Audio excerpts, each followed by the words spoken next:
I never thought I was gonna say this in public, but I like watching romance movies and rom-coms, chick flicks, stuff like that, you know? It's my guilty pleasure. I know men should never say something like this out loud, but it is 2026 and times are changing, so I thought it was time to come out and say I like watching rom-coms, you know? Don't get me wrong, it's not my favorite genre or anything, all right? My favorite genres are crime shows and th psycho thrillers like Breaking Bad, The Wire, Better Call Saul, True Detective, those serious, dark shows, you know? But from time to time, I feel like watching romance movies, rom-coms, you know, like when I feel like when I'm scrolling on Netflix, I feel like, yeah, it's kind of, I'm gonna go with a rom-com today. The kind of stuff, it happens occasionally. It feels like my brain also rather craves all the heartwarmingness, wholesomeness, and lightheartedness from those cheesy, corny rom-coms and romance movies. I think it's essential for me to stay healthy mentally, you know? And I think most men need all these feelings to kind of balance out the fucked upness, darkness, gore from serious crime shows and shit. At least it's important for me, you know. It helps me counterbalance all those negative feelings when I watch rom-coms and romance movies, you know. But we're not allowed to, watch rom-coms, because we need to maintain this masculine reputation image to socially survive. I'm socially dead now, maybe. I don't know.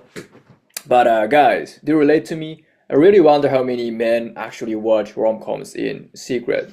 I'm really curious. Let me know in the comments, all right? Anyway, this has been a thing since I was a boy. I was born and raised in Japan and grew up with anime like Dragon Ball, One Piece, Naruto, all those anime.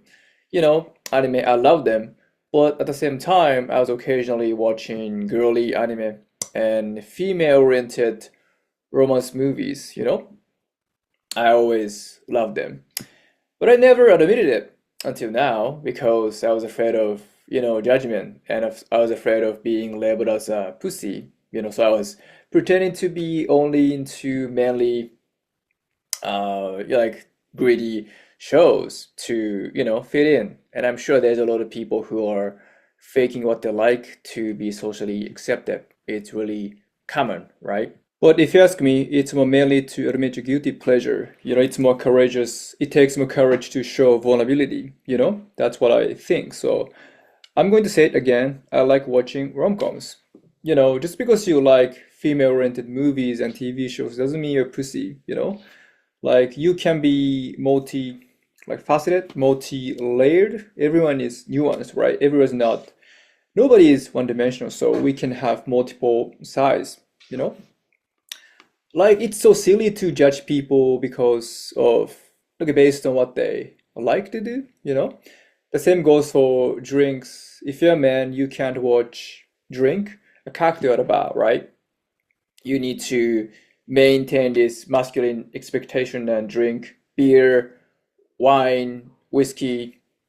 I personally don't like cocktails. I hate their taste, they're so sweet and they're not for me. So I drink like soju, beer, wine. I love them.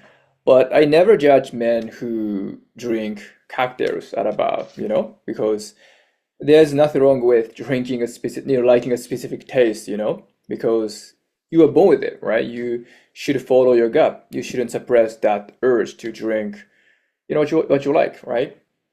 So just relax and, don't fake. You don't need to fake what you like and fit into society. Just follow your gut and be who you are. It is really beautiful and attractive, I think. I'm sure there's a lot of men who pretend to like beer to fit in. They are driven by this toxic, masculine expectations. It's really stupid. I mean, it's okay to promote a certain type of masculinity if you don't, impose it on everyone. It's definitely cool to be badass, fearless, jacked. It's so cool to be like fearless, like willing to get into a bar fight without hesitation.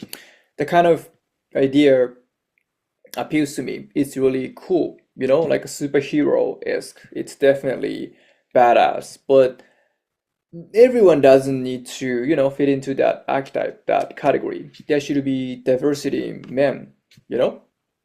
And yeah, just, like I don't give a shit about how they dress. I don't give a shit about what they like to watch. I don't give a shit about um how they present themselves, because like we need to create a culture where we can say what we want to say, dress what we want to dress, wear what we want to wear, rather, I'm sorry. Drink what we want to drink, watch what we want to watch, There should be like freedom. Just because you look physically imposing doesn't mean you need to maintain that image all the time, right? It's so stifling to maintain the kind of masculine image 24/7. You can have a soft side and just relax, take it easy, and just, admit you like whatever that, goes against your expectation or, image, right? It's important for your mental health.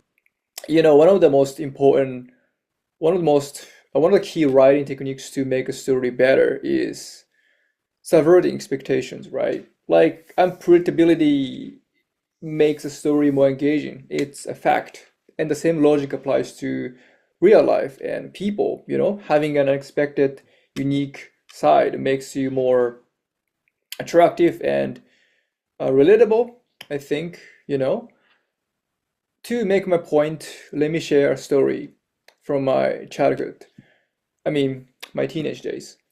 When I was 15, I had this friend who was a full-on delinquent. He was a yakuza in the making.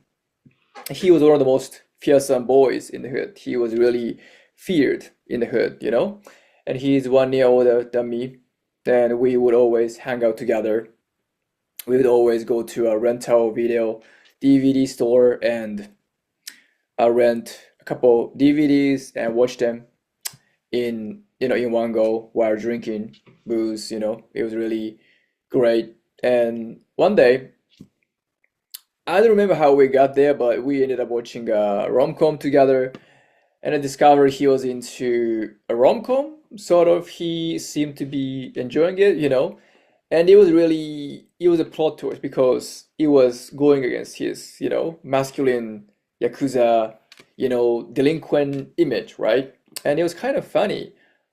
If anyone in my hood found out he was into like romance movies, he would lose his street cred. He'd lose his, this badass reputation, right? But I wouldn't, I never told this to anyone until now. But for me, it made me like him more. It made him more relatable, sympathetic, and I think unique. It made me like him more, really. It showed how, how a man like that could have like a soft spot, like a heart, It was a great, thing for me to find out. And yeah, just like that authenticity, uniqueness, individuality, it makes someone really sympathetic, relatable, and interesting, right? Like we should be promoting individuality, authenticity instead of conformity, right? Fuck conformity. Society expects us to be like one way, be professional, be polite, be like mild-mannered, you know, law-abiding, right? But if you think about it, like, you know, think about elementary school, middle school. Like there's a lot of unique, peculiar, quirky boys and girls in elementary school, middle school, right? But as we grew up, like we lost our individuality, uniqueness, quirkiness in the process of, you know, like conformity and like trying to find a job, trying to get into a, better, good college. And we, you know, got molded into this.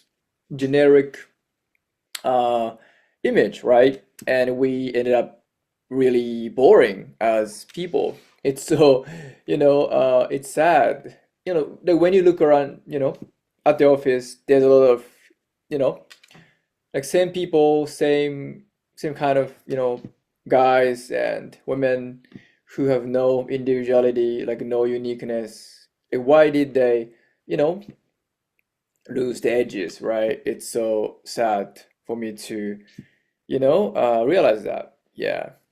Anyway, I digress. Larger point being, we don't need to meet masculine expectations of, don't cry, don't go to therapy if you're a man, that kind of stuff. We can be vulnerable, we can seek help, we can go to therapy if we need, there should be diversity in men. We should embrace who we are, and we need to stay true to ourselves. It's mentally healthy, I think, and spiritually healthy as well. So yeah, I'm just rambling at this point, and yeah, I just wanted to talk about masculinity and share my sentiments on it. Yeah, that's it. Thanks for watching. Bye.